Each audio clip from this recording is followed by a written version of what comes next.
Selamat datang ke Bantuan MY, saluran anda untuk info terkini bantuan rakyat Malaysia. Salam sejahtera guys, welcome back ke saluran Bantuan MY. Terima kasih kerana terus menyokong channel ini. Hari ini kita ada info penting dan ramai tunggu mengenai pembayaran STR Fasa 1 untuk tahun 2026. Jadi jom kita mula. Pada 28 November 2025, tempoh permohonan baharu dan kemaskini STR bagi Fasa 1 2026 telah pun ditutup. Bila tempoh ini tamat, proses seterusnya terus berjalan dalam sistem. Ini bermaksud semua permohonan baharu, kemaskini dan data penerima sedia ada akan mula masuk ke proses semakan rasmi. Untuk makluman guys, setakat sekarang semua status permohonan masih memaparkan permohonan diterima. Tapi selepas tempoh ini, status akan bertukar kepada dalam proses dan itu adalah normal. Bila status berubah kepada dalam proses, itu tanda permohonan anda sedang disemak secara aktif termasuk penerima sedia ada. Tiada apa yang perlu dibimbangkan. Sebab apa proses ini dipercepatkan? Ini kerana pembayaran STR Fasa 1 2026 dijangka dibuat lebih awal. Ada kemungkinan ia dibayar seawal bulan 1 2026, dijangka sekitar selepas pertengahan bulan. Tarikh rasmi belum dikeluarkan, tapi satu perkara yang pasti ialah pembayaran akan dibuat sebelum Tahun Baru Cina. Ini antara punca pihak LHDN mempercepatkan semua kerja semakan dan pemprosesan.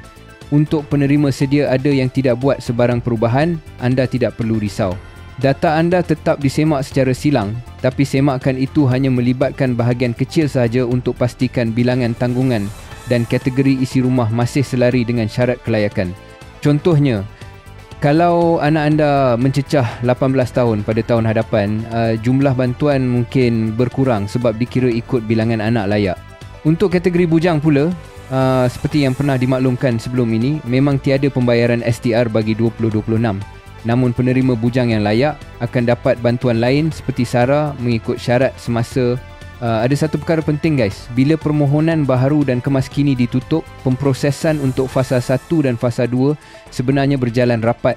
Kedua-dua fasa tidak mempunyai jurang masa yang besar. Keputusan Fasa 1 akan tentukan sama ada anda perlu buat kemaskini segera untuk memastikan anda tidak terlepas Fasa 2 nanti. Sebab itu tempoh permohonan dibuka awal pada bulan 10 dan ditutup pada 28 November. Tujuannya untuk beri ruang kepada kerajaan mempercepat proses kelulusan dan menyediakan jadual pembayaran yang lebih awal berbanding tahun-tahun sebelum ni. Buat masa sekarang, anda tidak perlu kerap semak portal MySTR kerana tiada perubahan status sehingga masuk bulan 12 nanti. Dijangka pada penghujung bulan 12, barulah portal MySTR mula memaparkan perubahan status yang lebih jelas. Apapun status permohonan diterima dan dalam proses, sebenarnya tidak membawa maksud yang jauh berbeza. Kedua-duanya tetap akan diproses.